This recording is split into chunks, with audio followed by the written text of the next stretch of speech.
Kia ora folks, welcome to the workshop.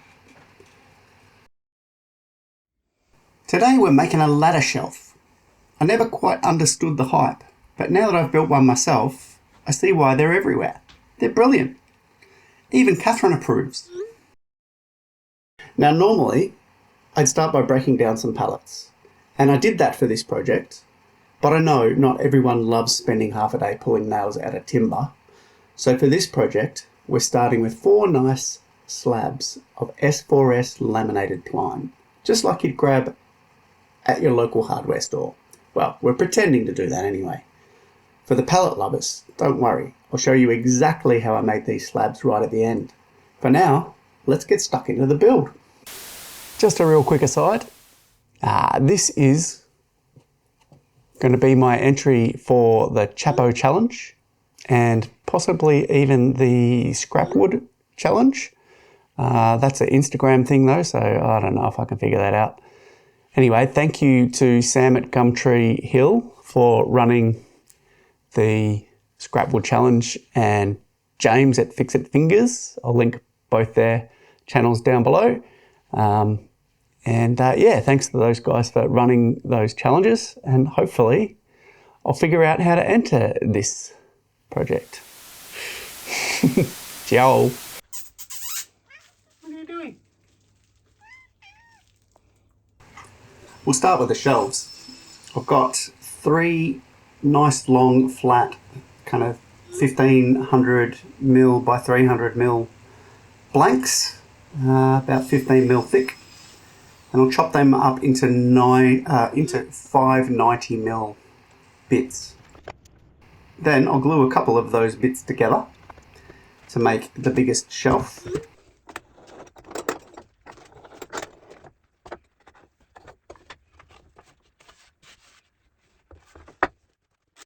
Just got myself some card scrapers, my very first go using.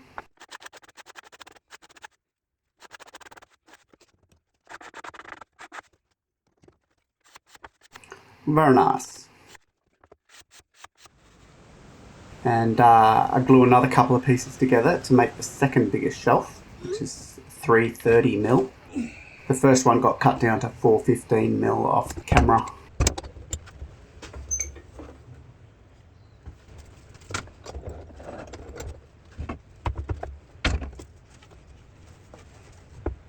Just set up the table saw. Give it a rip.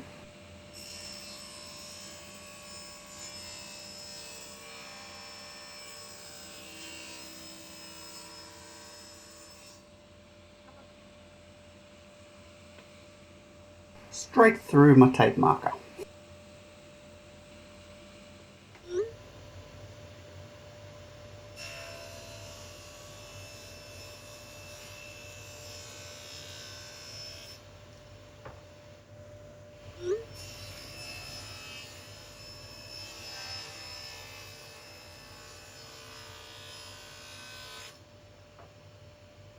There you have it. One at 136, one at 242, one at 350, one at 415. And the rest of the 15mm stock I'll use to do some bits and bobs at the end. For the legs of the ladder shelf, I've got myself this nice big chunky slab. It's about 1490mm long, 300 wide and 42 odd millimeters thick. I pushed it through the table saw with a nice blunt blade that is not designed for ripping, so that wasn't great. And I also didn't support the outfeed. Live and learn, we hope. Once I had them roughly cut, I squared them up at 40mm. So these logs, they're 40mm by 40mm square. Oh, not quite yet. I think that's the next step. In the next step, we'll take these logs and mill them up nicely at 40mm by 40mm square.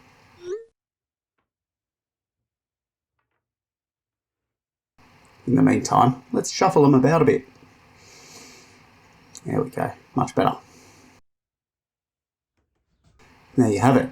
Like I said, 40mm by 40mm, they ended up being 1476 long because that was as long as I could make them.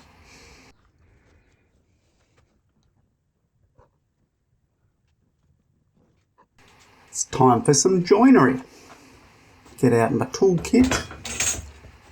Mainly what I'm going to do is I'm going to mark up the table. I've got a nice square corner on my workbench there, and I know that I want the legs to be about 600mm apart at the bottom, so I'll make that mark on the table. I'm going to use that square corner as the reference to make sure everything's square to the ground and the wall, I guess. Clamp the back leg down because that's straight, and then I can put the front leg at the angle that it needs to be to end up at the top and 600mm apart at the bottom. Then I can mark out the angles as you can see there. Nice faint marking, but you can see the angles on there. Just mark out the cuts fully. These cuts go halfway through because I want the tops to join together in a kind of a lap joint, kind of angled lap joint.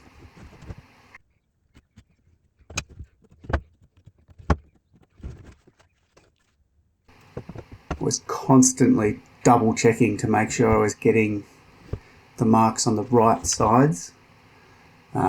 You've got a left and a right side, and they're mirrored. And if you get it wrong, you start again. I was being very careful, making sure everything was well marked, and I knew which was the right, which was the left. You can see there, I'm just going to take out that angular chunk. Then, using the marks that I've got, I can set up my angle gauge and then transfer that angle onto the miter gauge so that I can cut the tops and also the bottoms of the front at that angle.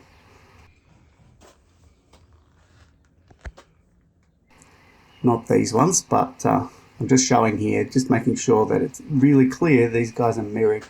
I do the easy cuts first. Top of, I can't remember the front or top of the back post and the bottom of the front post to get this angle on, so everything lines up nicely. Just sneak up on the line. Doesn't need to be, within 0.5 millimeter, but you want to get it as accurate as possible, otherwise the whole thing will be wobbly.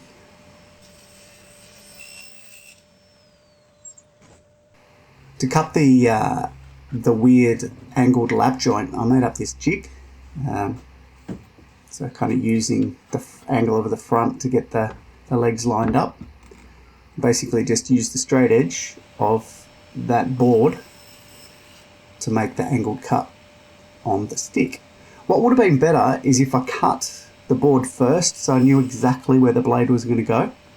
Then I could have lined the leg up more accurately and more easily. But when everything you do is a thing you're doing for the first time, anyway, you can see I missed by a tiny bit that first one. So I just ripped those little scraps off, adjust the angle, then put them back down.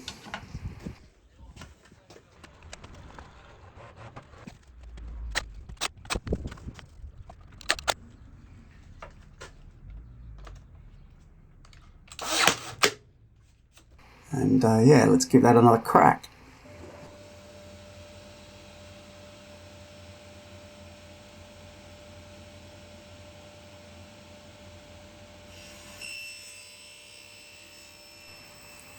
Looks good from there.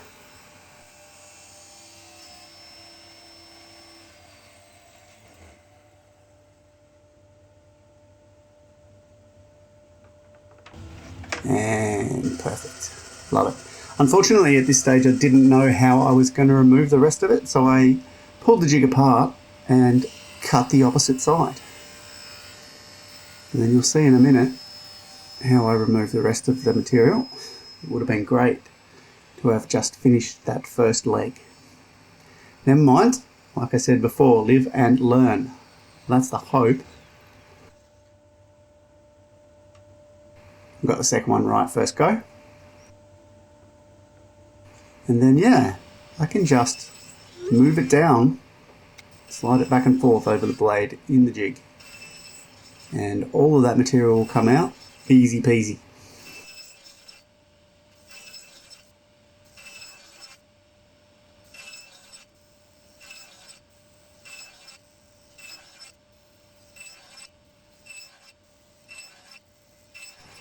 Eventually.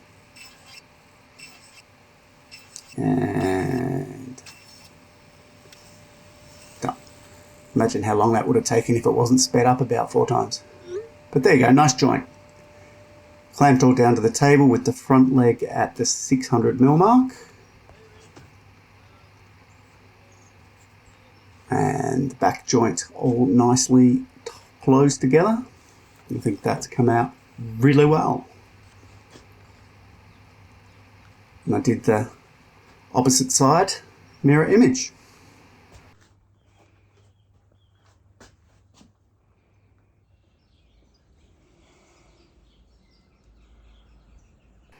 I want the shelves and the legs to interlock, just for a bit of a challenge and obviously for strength. So first let's mark out the layout lines on the legs. The first shelf is 110mm from the bottom, and then each shelf is 346mm apart.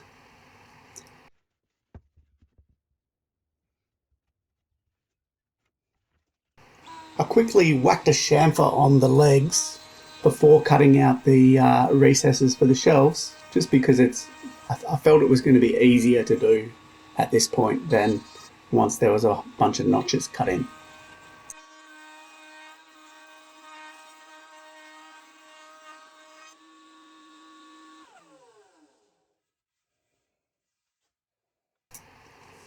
To make sure the shelves lined up perfectly on the back legs, I clamped them together and then whacked them through the table saw with a dado stack.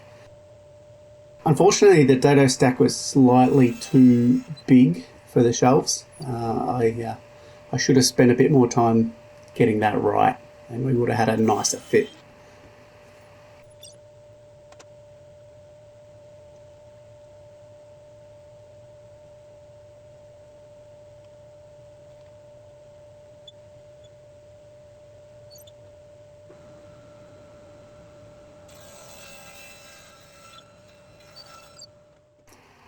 By clamping the front and back legs together on the layout marks on my workbench, I can then transfer the back slots to the front.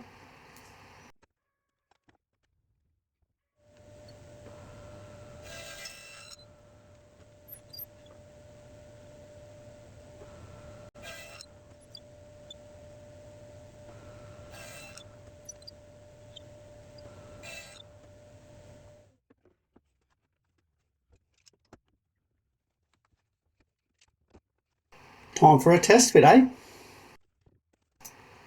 Looking good. I'll just use a bit of a drill guide to whack a hole in the top joint.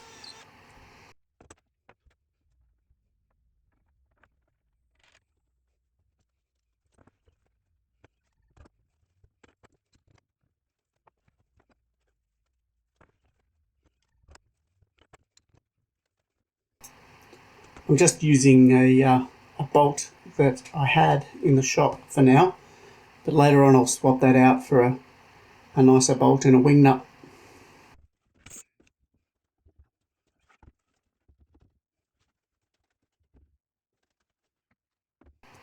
It's a little bit wobbly because those notches are a wee bit big, but you can really see it's starting to come together now.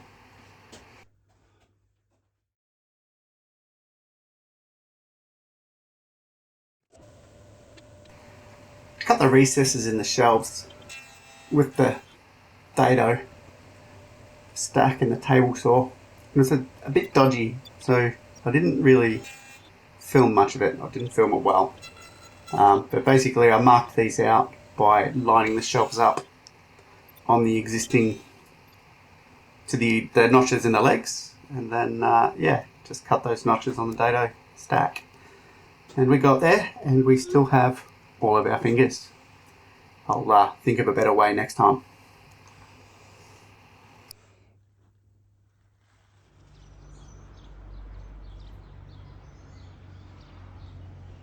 Because I made the shelves so thin, I feel that I need to reinforce them a bit. So I strapped the thing together with a Occy strap, as an Aussie would do, and then measured the inside depth, width, with the novel 2 sticks together trick.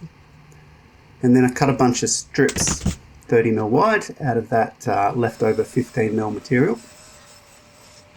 And these just go on the bottom of the shelves between the legs for all 4 shelves, so 8 strips.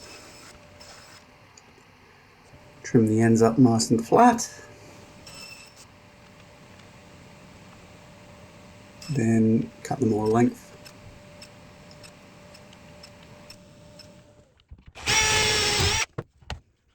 Handy dandy pocket hole jig. Don't use this very often, but it's a great tool to use when I do use it. Love it. Kids got me that for Christmas, I think.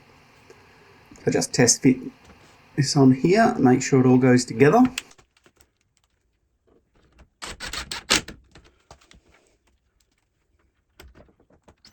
Once I'm happy with that, I did that for all 8 pieces. I took them all off again and then glued them to the shelves. So this will reinforce the shelves, make them a bit stronger across their width, and also hold everything nice and snug together.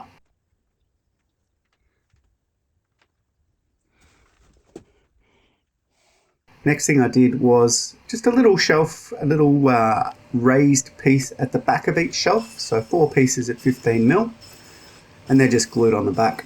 This thing fits really nice and snug to a wall, so they're probably not necessary, but just so you can't, just easily slide things off the back of the shelf.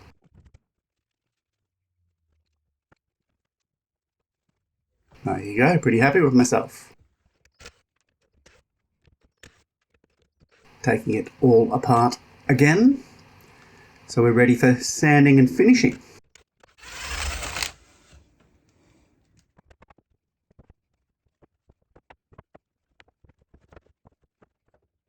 There you have it, lovely little flat pack.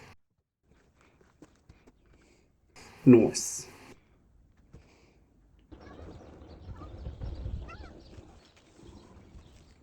Give everything a bit of a sand with the 120. Then fill up any remaining cracks with wood filler. I try to use as little of that stuff as possible. I don't like the way it looks. Then hand sand. Then hand sand some more. A bit of Feast Watson hard wax to finish. I like the stuff, but probably not appropriate for this job. A lot of work to get that all on there, and the finish wasn't amazing. I think I would use an oil if I did it again. Still looks pretty good though. Like it.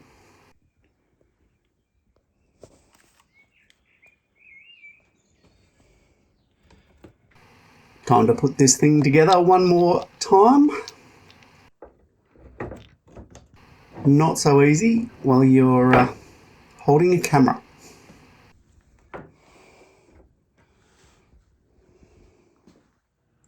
Note the interlocking joints on the shelves. They slot in. Shelves hold the legs hold the shelves.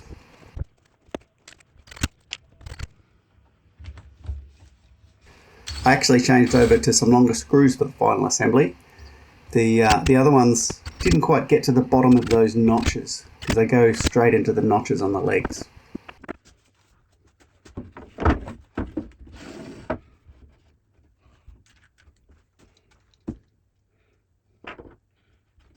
Much easier with 2 hands.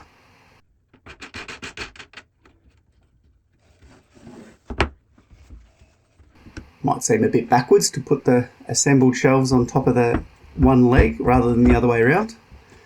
But this way, it's easier to put the screws in. So I guess that's what I was thinking. I'm going to stand by that. It was a great idea. See how easy? Was part of the brief. when I was designing it was to make it nice and easy to assemble from a flat pack.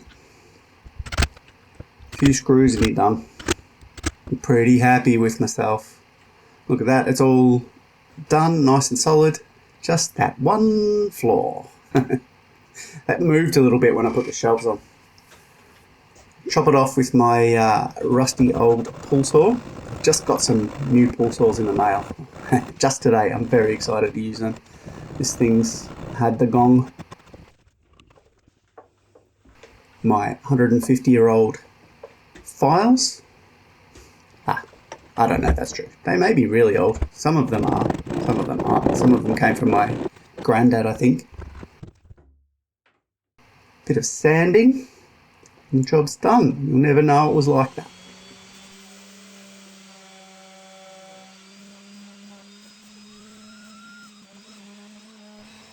Spot of oil on top, hard wax, and it's all good. Job done. Very happy.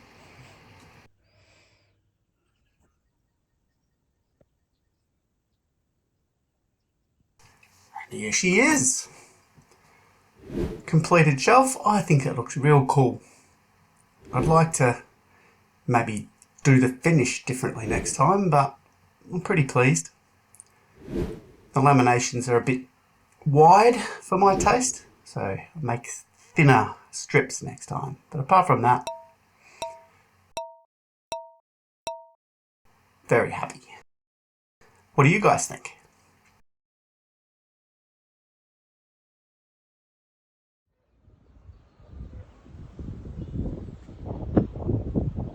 Okay, slab junkies, here we go.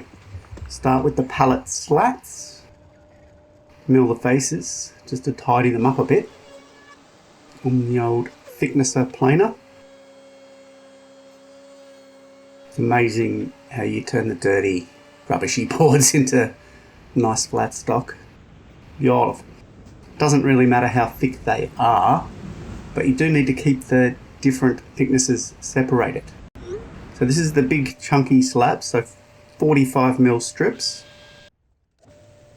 Anything that's 45mm goes on the table, shorter goes into the scraps. And there we are. Just trim up the ends, make them nice and square and tidy.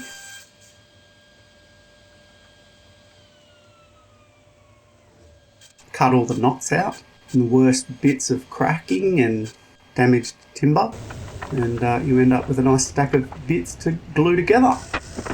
Again, separated into their thicknesses, all 45mm high, and we lay them out to make a nice pattern. And we glue them together.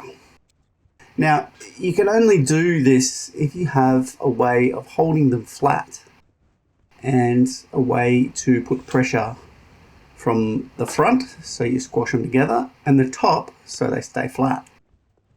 Now, there's a video in my library of how I made this jig that I'm doing the glue up in. And if you want to do this kind of thing, I would highly recommend something like this. Takes up a bit of space, but I use it a lot. Worth it, I think. And just plain simple clamps.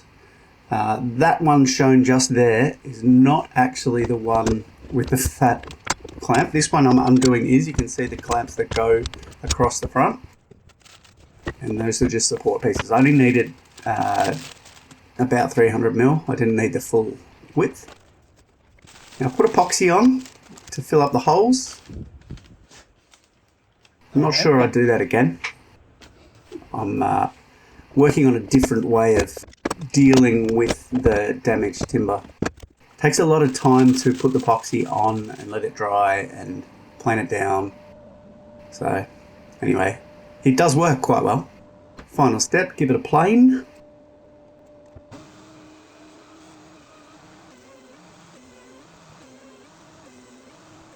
And there you have it, nice big chunk of timber ready to make our legs.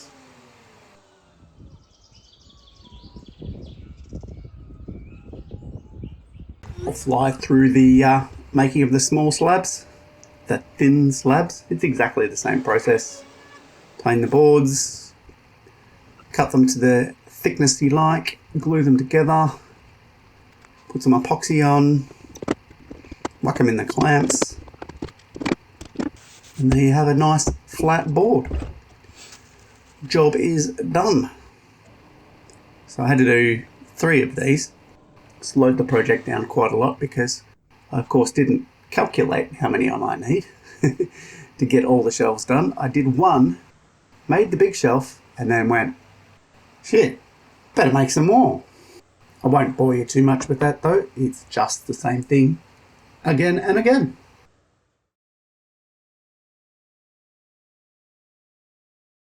Sorry folks, my logical brain wouldn't let me leave it like that. So here is the whole thing again in the actual order it was done, or at least closer to the actual order it was done.